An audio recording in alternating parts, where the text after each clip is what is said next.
పహల్గామ్లో ఉగ్రవాదుల దాడి దేశాన్ని కలిచివేసింది. తీవ్రవాదుల దాడిలో ఎందరో అమాయకులు అసువులు బాశారు. పాకిస్తాన్ మాత్రం ఈ దాడితో ఎలాంటి సంబంధం లేదని బుకాయిస్తోంది. ఉగ్రవాదులు ఎలాంటి కలుగులో దాక్కున్నా బయటకు తీసుకొస్తామని ప్రధాని మోదీ హెచ్చరించారు. జమ్మూ కశ్మీర్ సరిహద్దుల్లో బలగాల మోహరింపు, సైనికులకు సెలవులు రద్దు వంటి నిర్ణయాలు జరుగుతున్నాయి. ఈ క్రమంలో పాకిస్తాన్కు ఎలాంటి గుణపాఠం చెప్పాలో నిర్ణయం జరిగే ఉంటుందని జమ్మూ కశ్మీర్ మాజీ డీజీపీ రాజేంద్ర కుమార్ వ్యాఖ్యానించారు. పాక్పై ఎప్పుడు ఎక్కడ ఎలా దాడి చేయాలనేది కేంద్రం అధ్యయనం చేశాకే తుది చర్య ఉండొచ్చన్నారు. సింధు జలాల ఒప్పందం రద్దు, భవిష్యత్తు పరిణామాలు, ఉగ్రవాదానికి పాక్ మద్దతిస్తున్న తీరు, ఆర్టికల్ 370 ఎత్తేశాక కశ్మీర్లో పరిస్థితి మారుతోందంటున్న మాజీ డీజీపీ రాజేంద్ర కుమార్తో ఈటీవీ ప్రత్యేక ముఖాముఖి ఇప్పుడు చూద్దాం. పహల్గామ్ లోయలో ఉగ్రవాదులు జరిపిన దాడి దేశాన్ని కలిచివేసింది. తీవ్రవాదుల దాడిలో ఎందరో అమాయకులు బలయ్యారు. కానీ పాకిస్తాన్ మాత్రం ఈ దాడితో ఎలాంటి సంబంధం లేదంటూ బుకాయిస్తుంది. ప్రధాని మాత్రం తీవ్రవాదులు కలుగులో దాక్కున్నా పట్టుకొని వారికి తగిన శిక్ష విధిస్తామంటూ ప్రకటన జారీ చేశారు. దీంతో ఒక్కసారిగా పరిస్థితులు ఉద్రిక్తంగా మారాయి. కాశ్మీర్ సరిహద్దుల్లో బలగాల మోహరింపు, అదేవిధంగా సైనిక దళాలకు సెలవుల రద్దు వంటి నిర్ణయాలు జరుగుతున్నాయి. ఈ పరిస్థితుల్లో దీర్ఘకాలం పోలీస్ అధికారిగా పనిచేసి మాజీ డీజీపీ రాజేంద్ర కుమార్ గారు మనతో ఉన్నారు. వారిని అడిగి మరిన్ని వివరాలు తెలుసుకున్నాం. సార్, కాశ్మీర్లో తీవ్రవాదుల దాడి తర్వాత ఎలాంటి పరిస్థితులు నెలకొని ఉన్నాయి? ఈ దాడి దేనికి సంకేతంగా మనం భావించవచ్చు?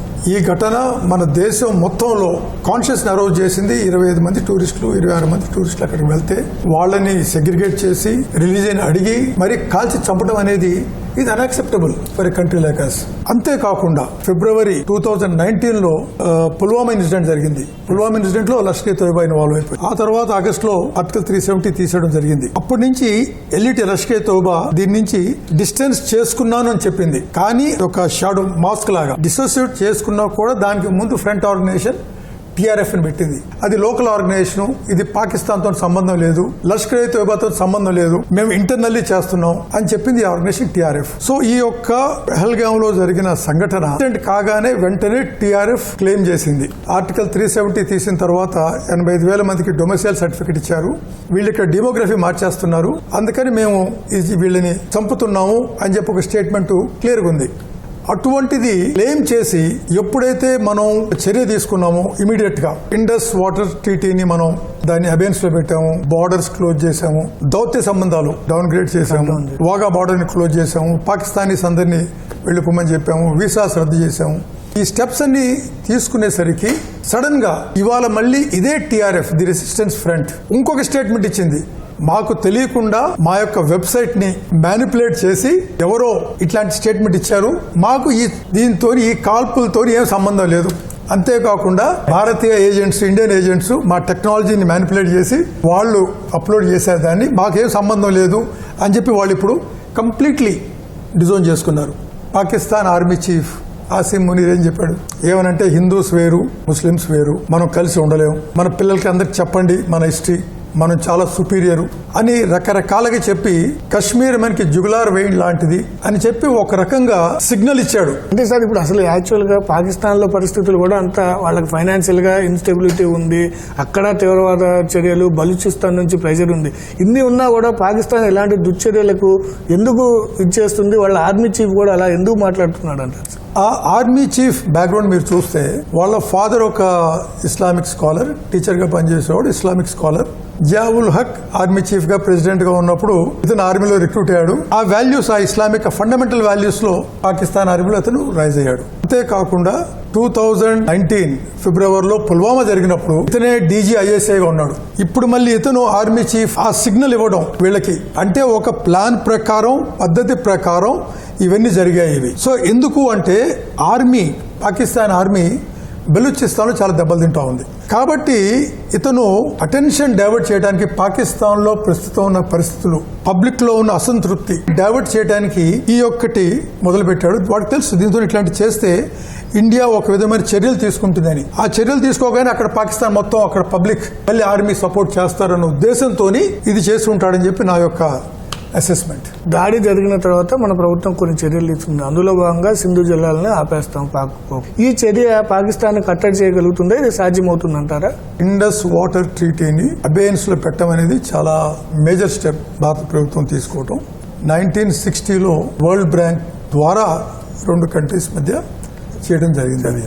ఈ ట్రీటీ 60లో సైన్ చేసిన తర్వాత మేజర్ వార్స్ మనం 65లో పాకిస్తాన్తో మేజర్ వార్ అయింది, 71లో జరిగింది మనకి, దెన్ 99లో మేజర్ వార్ జరిగింది.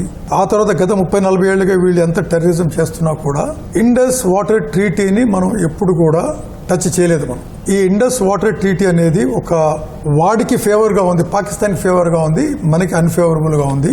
అప్పర్ రైపేరియన్ రైట్స్ మనం పైన ఉన్నాం, మనకి చాలా ఈ వాటర్ యూజ్ చేయాలి. మనకి దీనివల్ల జమ్మూ కాశ్మీర్లో కండి ఏరియాస్ ఉన్నాయి, పంజాబ్లో కొన్ని ఏరియాస్ ఉన్నాయి. ఆ ఏరియాస్ కి సరైన వాటర్ దొరకడం లేదు.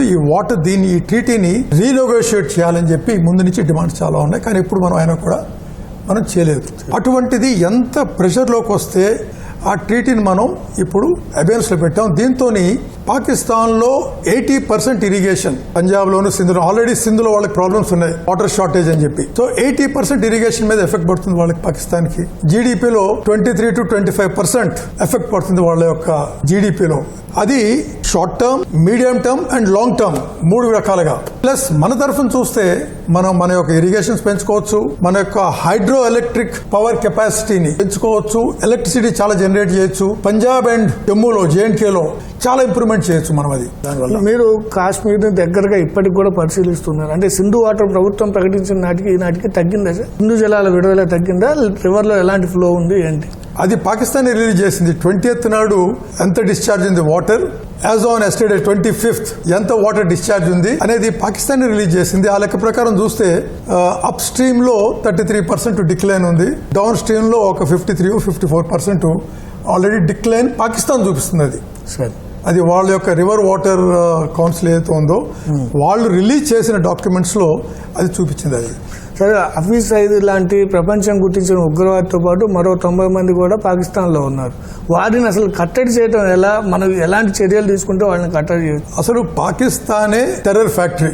ప్రపంచం మొత్తంలో కూడా ఎంతమంది అయితే గ్లోబల్లీ డిజిగ్నేటెడ్ టెర్రరిస్టులు ఉన్నారో వాళ్ళలో 90% పాకిస్తాన్లో ఉన్నారు. అంతెందుకు ఈ మధ్య రీసెంట్గా మన బాంబే కిల్లింగ్స్లో ఇన్వాల్వ్ అయిన తౌహుర్ రెహమాన్ రాణా, వాడిని అమెరికా నుంచి ఎక్స్ట్రాడిట్ చేసి ఇండియాకి తీసుకొచ్చారు రీసెంట్గా ఈ మధ్య.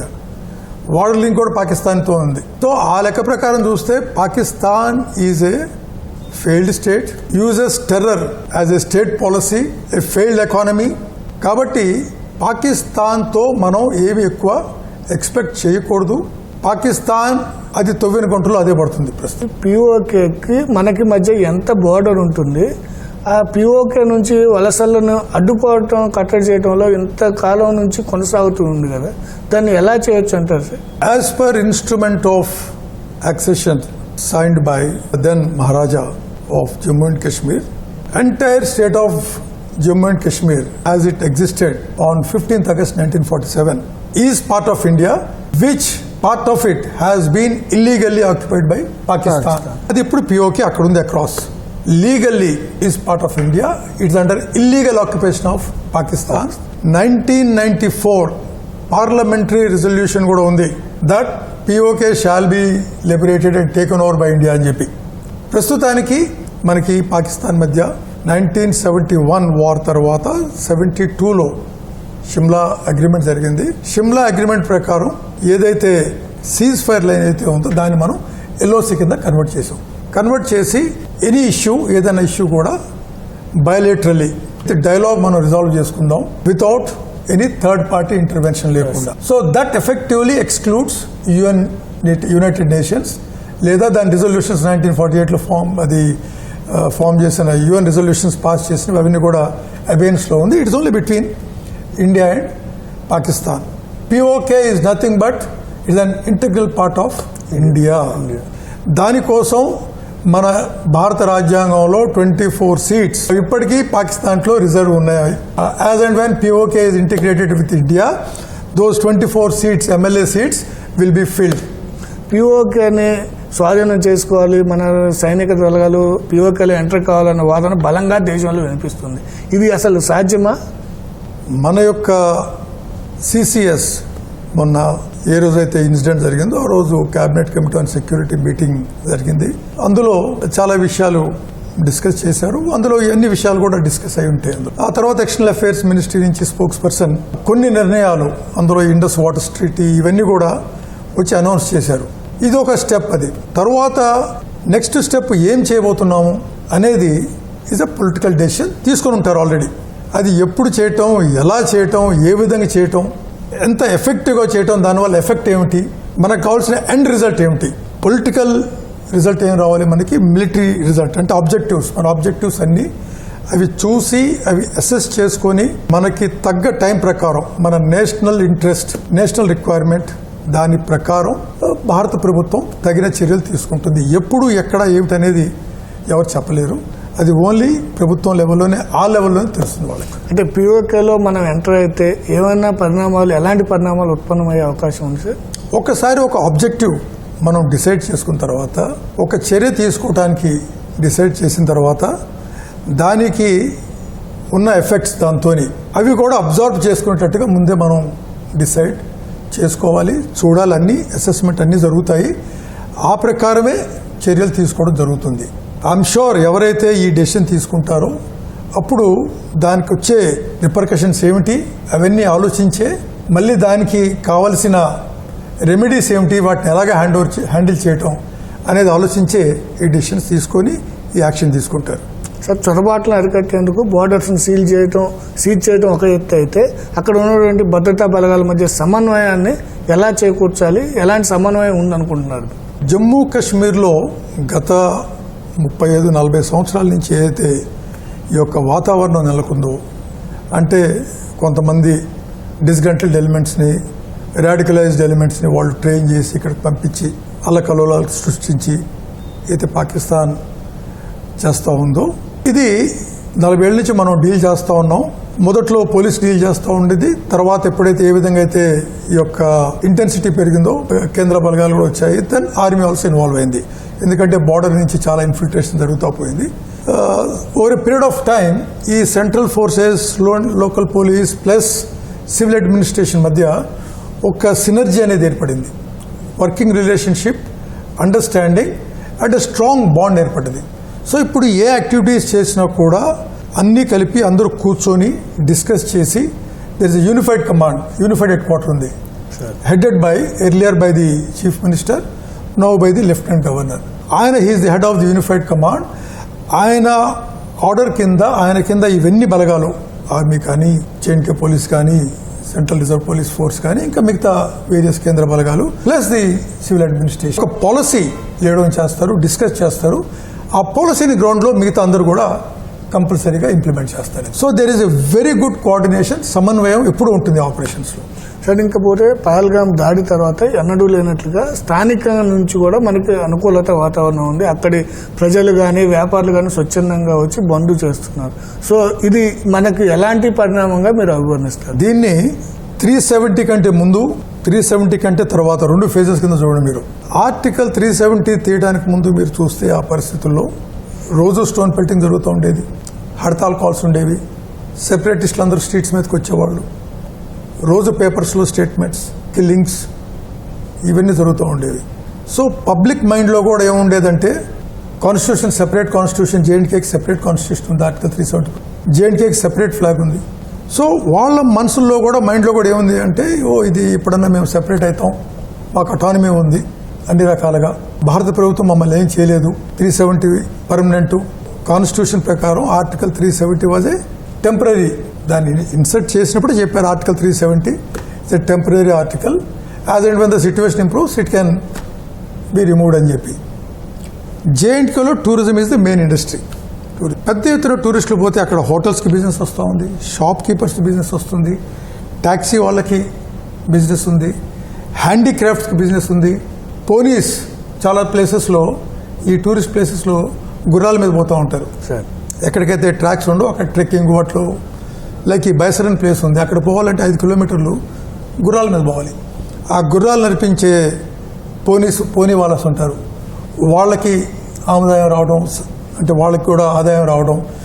సో ఒక విధంగా చూస్తే అక్కడ పబ్లిక్ అంతా కూడా నరేటివ్ మారి, అరే మాకింత లాభాలు నేను తెలియదు, ఇంతమంది టూరిస్టులు రావటం, వాళ్ళ యొక్క జీవనోపాధి కలగటం, డెవలప్మెంటల్ యాక్టివిటీస్ కలగటం, ఎంప్లాయ్మెంట్ ఆపర్చునిటీస్ పెరగటం, ట్రైన్ కనెక్టివిటీ పెరగడంతో వాళ్ళ యొక్క ఫ్రూట్స్ కానీ, వాళ్ళ యొక్క హార్టికల్చర్ ప్రొడ్యూస్ కానీ, రోడ్ కనెక్టివిటీ కానీ, ఇప్పుడు శ్రీనగర్ నుంచి జమ్మూ రావడానికి ఒక 7-8 గంటలు పడుతుంది మీరు. ట్రైన్ వస్తే 3 అవర్స్లో చేరిపోతారు మీరు శ్రీనగర్. సో ఆ డెవలప్మెంటల్ యాక్టివిటీస్ జరగడంతో ఆ నెరేటివ్ పాకిస్తాన్ నుంచి చూడటం వదిలిపెట్టేసి ఇటువైపు చూడటం మొదలుపెట్టారు.